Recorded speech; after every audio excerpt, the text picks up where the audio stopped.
গান করো।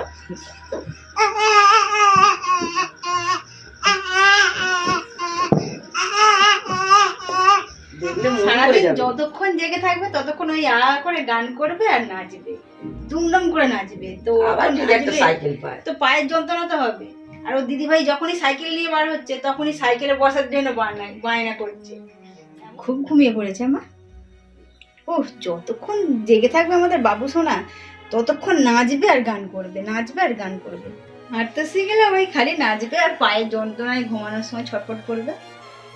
হ্যাঁ, ঘুম পাড়ানো তো নয়, গোটা পাড়ার লোক জানবে আমার বাবুকে ঘুম পাড়াতে গেলে যে হ্যাঁ স্নেহাশিসকে আবার ঘুম পাড়াচ্ছে।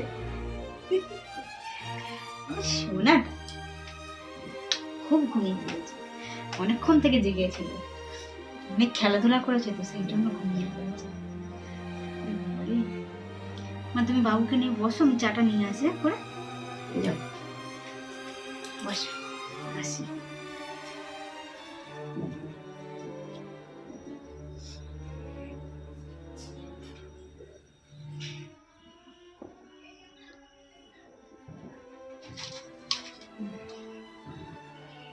বাবু আবার মায়ের এই চাদরটা ছাড়া ঘুমোতে চায় না। দোলনায় দিলেও ওই মায়ের চাদরটা গায়ে চাপা দিতে হবে, তবে জানবে যে আমি ঠাম্মার কোলে। আমিও কাল থেকে ওর সঙ্গে দোলায় শুয়ে পড়বো যদি ধরে তাই চলে।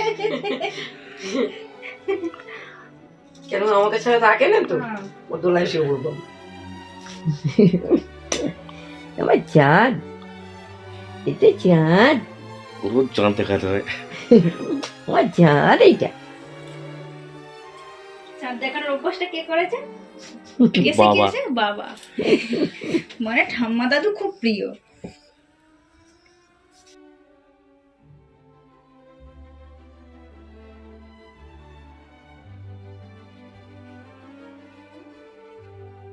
বাবুকে ঘুম পাড়িয়ে দিয়ে বাবাকে বসিয়ে দিয়ে এসেছি দোলার কাছে, আর আমি আর মা রান্নাঘরে চলে এসেছি রেসিপিটা করার জন্য। তুমি আলুগুলো কাটো, আমি ততক্ষণ ময়দাটা মাখিয়ে নিই। আলুটা কেটে ফেলি, আলু পেঁয়াজটা কেটে নিই। হ্যাঁ, আলু পেঁয়াজ আদা রসুনটা সবই কেটে নিই।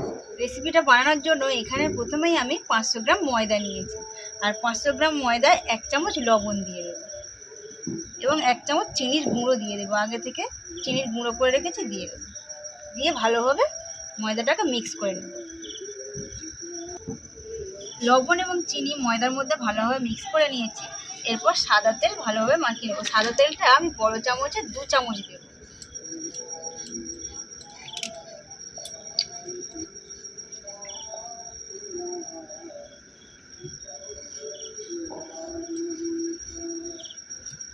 সাদা তেল দিয়ে দিয়েছি। এরপর ভালোভাবে ময়দাটাকে মিক্স করে নেব। আচ্ছা, আমার আলুটা কাটা হয়ে গিয়েছে। হ্যাঁ, এবার পেঁয়াজটা কেটে নিই। ঠিক আছে, পেঁয়াজটা কাটো। আর একটা পেঁয়াজের সাইজ চৌকো চৌকো করে কাটবে, চৌকো চৌকো ছোটো ছোটো করে, ছোটো ছোটো করে। হ্যাঁ, সাদা তেল দিয়ে ময়দাটাকে মাখানোর সময় দেখতে হবে যে ময়দাটা এরকমভাবে মুঠো করা যাচ্ছে কিনা, কিংবা ডালা ডালা পাকিয়ে যাচ্ছে কিনা দেখতে হবে। আর যদি দেখেন যে 2 চামচ দেওয়ার পরেও হচ্ছে না, তাহলে আরও 2 চামচ দিতে হবে। সেই জন্য আমি এখানে আরও 2 চামচ দিয়ে দেবো।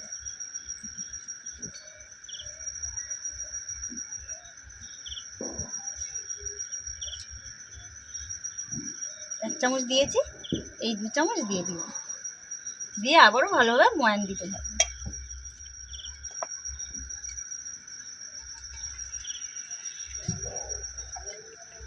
এইবার দেখুন ভালোভাবে ময়দাটা হাতের মধ্যে ডালা ডালা হয়ে গেছে। এখানে হালকা জল গরম করে নিয়েছি, এই গরম জলটা অল্প অল্প দিয়ে মাখাতে থাকবে।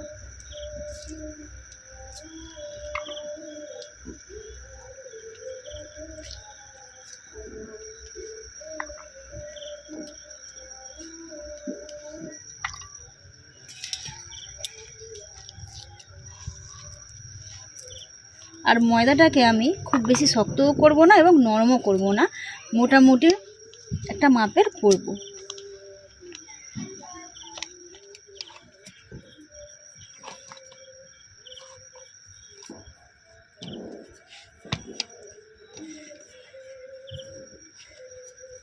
ময়দাটাকে ভালোভাবে হাতের সাহায্যে এরকমভাবে মাখিয়ে নিতে হবে।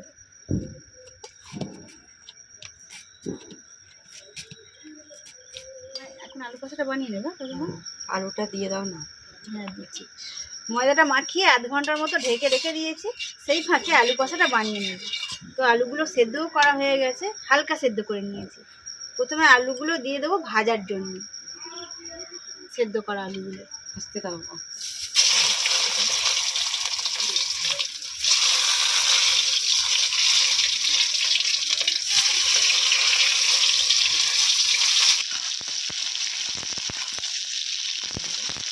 আলুগুলো ভাজার জন্য 1/2 চামচ লবণ দিয়ে দেবো এবং 1/2 চামচ হলুদের গুঁড়ো দিয়ে দেবো। লাল লাল করে ভাজা হয়ে গিয়েছে, এবার একটা পাত্রের মধ্যে তুলে নেওয়া হবে।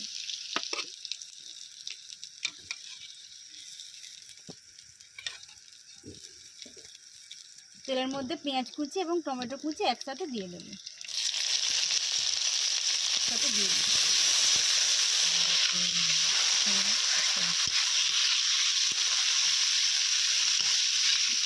পেঁয়াজ টমেটোগুলো সেদ্ধ হয়ে যাওয়ার জন্য 1/2 চামচ লবণ দেবো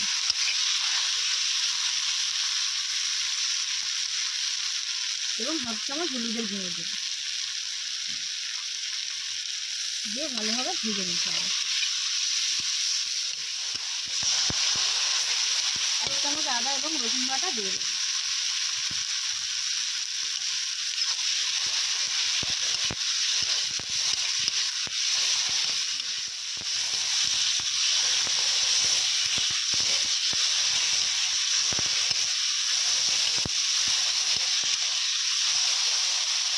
আদা রসুন বাটা ভাজা হয়ে এসেছে, এরপর 1 চামচ লঙ্কা গুঁড়ো দিয়ে দেবো,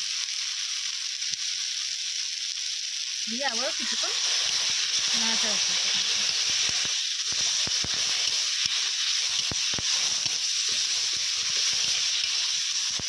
আলু কষার মশলা তৈরি হয়ে গিয়েছে, এরপর ভেজে রাখা আলুগুলো মশলার মধ্যে দিয়ে দেবো।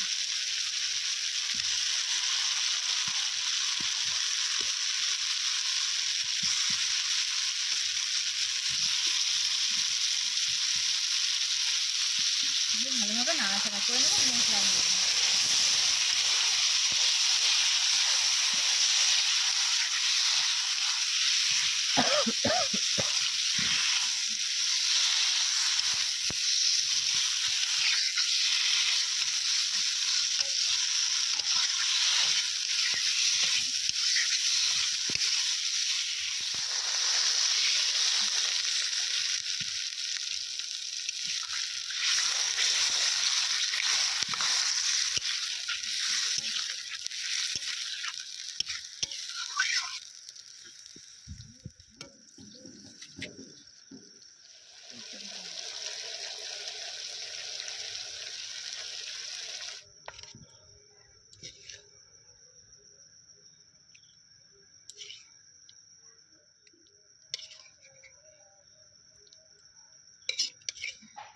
আজকে বানাবো মোগলাই পরোটা, যেটা স্নেহার খুব প্রিয় জিনিস। তো প্রথমেই পরোটার পুরটা বানানোর জন্য তাওয়ার মধ্যে আমি অনেকটা তেল দিয়ে দেবো। পুরটা একদম হালকা আঁচে বানাতে হবে, সেই জন্য তাওয়ায় তেল দিয়ে দিয়েছি। তেল গরমও হয়ে গিয়েছে, দিয়ে দেবো 2 চামচ পেঁয়াজ বাটা।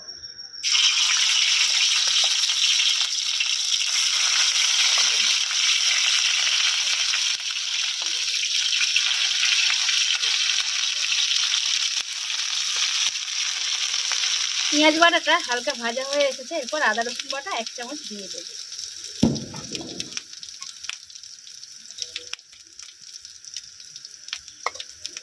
আদা এবং রসুন বাটা দুটো মিলিয়ে 1 চামচ দিচ্ছি, দিয়ে আবারও কিছুক্ষণ ভেজে নেব।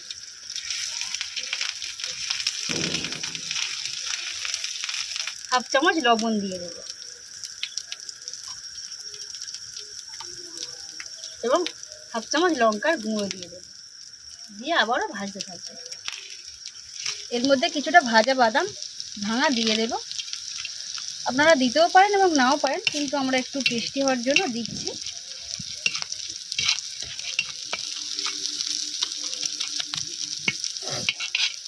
ভাজতে ভাজতে অনেকটাই ব্রাউন কালার হয়ে গিয়েছে, আর পেঁয়াজ রসুনের গন্ধটা, কাঁচার যে গন্ধটা সেটাও চলে গিয়েছে। 250 গ্রাম ব্রেড গ্রাম দিয়ে দেবো। দিয়ে আবারও ভালোভাবে মিক্স করে হালকা হালকাভাবে ভাজতে থাকবো। এটা খুবই হালকা আঁচে ভাজতে হবে যাতে না চুঙে যায়। হালকা আঁচে ভাজলে খুব ভালো টেস্ট হবে। ব্রেড গ্রাম দিয়ে 2-3 মিনিট নাড়াচাড়া করার পর একদম ঝুরঝুরে টাইপের এসে গেছে। এরপর নামিয়ে নিতে হবে। নামিয়ে নিয়ে 2-3 মিনিট ঠান্ডা করে নেব। এরপর একটা বাটির মধ্যে 2টো ডিম ভেঙে নেব।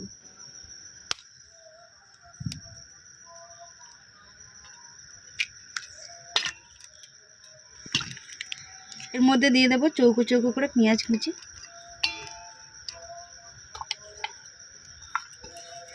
এবং সামান্য ঝালের জন্য দেব লঙ্কা কুচি, কাঁচা লঙ্কা, স্বাদ মতো লবণ দিয়ে দেব। 4 চামচ তৈরি করে রাখা ব্রেড ক্রাম্বস দিয়ে দেব। 1 চামচ, 2 চামচ, 3 চামচ, 4 চামচ। চামচের সাহায্যে মিক্স করে নেব।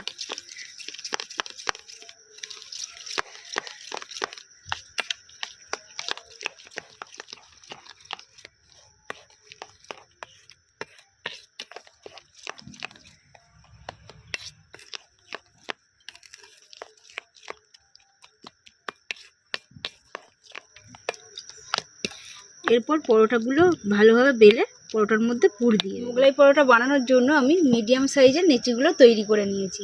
এবার একটা একটা করে বেলে নিব। একদম বড় সাইজের বেলে নিয়েছি, পুরো বেলন কাঠের মাপের হয়ে গেছে, পাতলা করে বেলে নিয়েছি। এবার 2 কোণটা একটু একটু করে মুড়ে নিতে হবে। এদিকে একটু মুড়ে নিয়েছি, ভালোভাবে হাত দিয়ে চেপে দিতে হবে। মুড়ে চেপে দিচ্ছি। 1 চামচ দেব, দিয়ে পুরো চারিদিকে ভালোভাবে ছড়িয়ে দেব।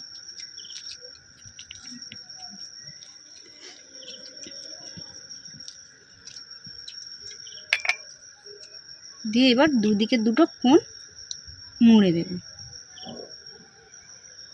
এদিকে দিলাম, আবারও এই সাইড দিয়ে দেব।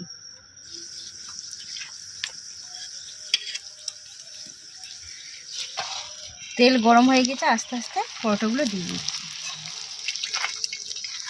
আস্তে আস্তে একদিকে উল্টে দেবে।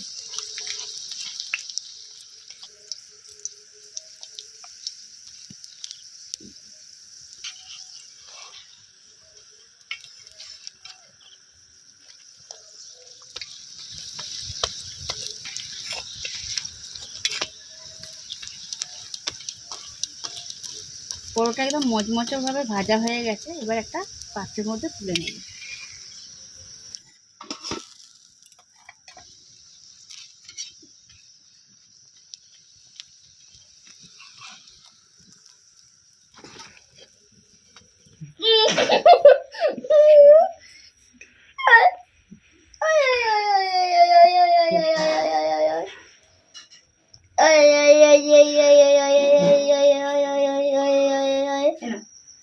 তুমি আর মানু খাও, একটু সরে যাও, তুমি একটু সরে যাও। মানু ধরে নাও। এই তো বাবা, তুমি কি খাবে নাকি? বাবা, আমাদের খাবার তৈরিও হয়ে গেছে আর বাবুও ঘুম থেকে উঠে পড়েছে।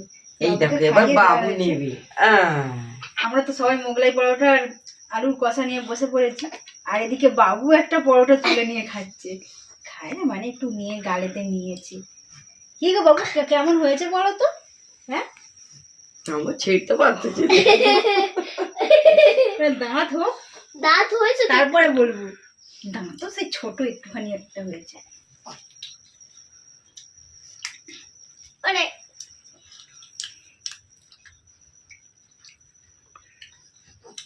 আর নতুন করে কিছু বলার নেই। মায়ের হাতের আলু কষাটা একদম অসাধারণ। মানে মায়ের হাতে যাই রান্না হোক হেভি লাগে খেতে। আর মোগলাই পরোটাটা ভালো হয়েছে।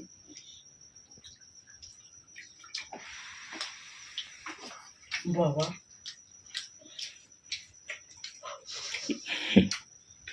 বড় ছেলেদের মতো কামড়াচ্ছে। সোফায় হেলাম দিয়ে বাবু খাচ্ছে। ঠিক আছে আমরা হাল কতটা কামড়েছি, নরম তো ওই জন্য ভালোভাবে কামড়ে নিয়েছে। কালকে বার করে দাও, কালকে বার করে দাও। এখন তো গলায় আসতে যাবে বাবা, ও কতটা নরম তো, ওই জন্যই তো কামড়ে নিয়েছে। হালকা শীতে আমরা যে বাড়িতে মোগলাই পরোটা এবং আলুর কষা বানালাম, খেয়ে তো খুবই ভালো লাগছে। আর এভাবেই আপনারাও বাড়িতে বানিয়ে খাবেন, দেখবেন খুবই ভালো লাগবে। আর নিও না, ওইটাই নাও। একদম সহজ পদ্ধতি।